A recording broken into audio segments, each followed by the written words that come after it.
Dumb question. Are we outside? The sooner we get this figured out, the sooner we get the hell out of here.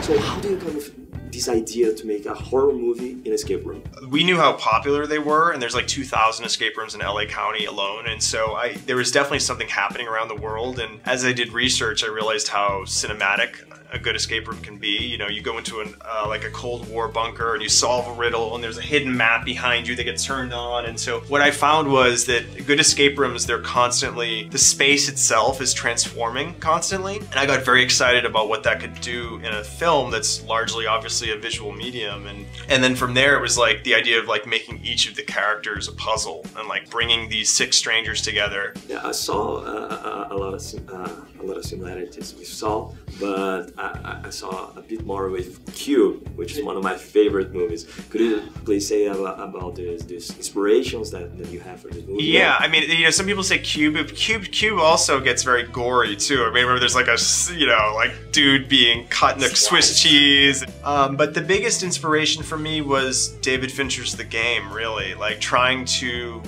make each room psychological and have it be connected to the character's backstory. And if you look at The Game, Nicholas Van Orton, Michael Douglas's character, I mean, all of his weird childhood issues and stuff, it's like we're a product of the pain that we bring to an experience. And so that was, The Game was probably the biggest influence in terms of just how to approach the movie. Well, you have a great experience in horror movies as an actor, as a writer, as a director. Do you think that this helps you to become better in all of your jobs as a director, as a writer?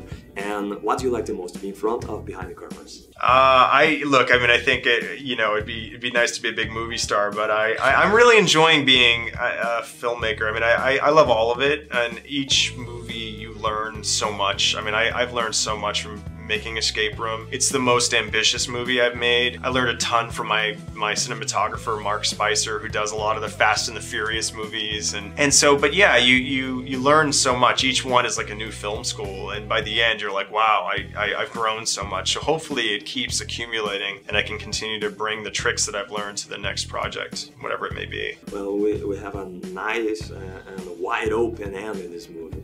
Yeah. So can we expect a sequel from Escape Room? Truth be told, I mean, you have this evil organization who maybe gets away at the end of the movie, but you know, the idea that I always see them like these murderous band of gypsies who go from like town to town, setting up these rooms, killing people and then moving on. And so the idea was to try to create a world where it not unlike a comic book, where you have these and each room itself is a villain. That's the other weird thing about Escape Room, is like you don't have a dude with a lightsaber there trying to kill you. The room itself is trying to kill you. And so we got very excited. We'll see if it's a success and the audience wants more. It's all about whether the audience wants one, you know. What do you like the most, to work with supernatural things or real world? I was raised on ghost stories, so a good ghost story will scare the hell out of me, but I tend to be more scared of the real world, and I always get excited about taking something that exists in the real world and then flipping it just a little bit into the genre space. And so my first film was about a woman who has Alzheimer's disease and a medical crew, and then you start putting the supernatural elements into it, but it starts very grounded, you know. And so I get excited about that kind of stuff, but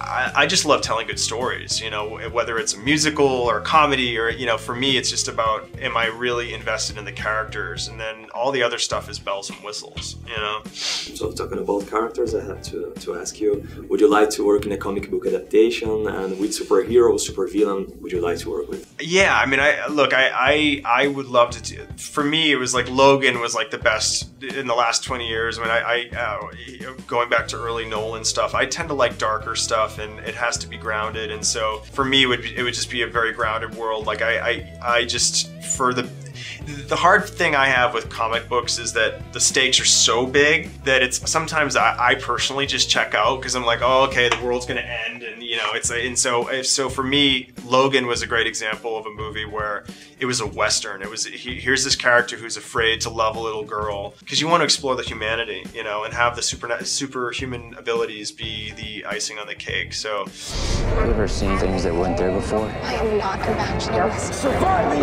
is a choice.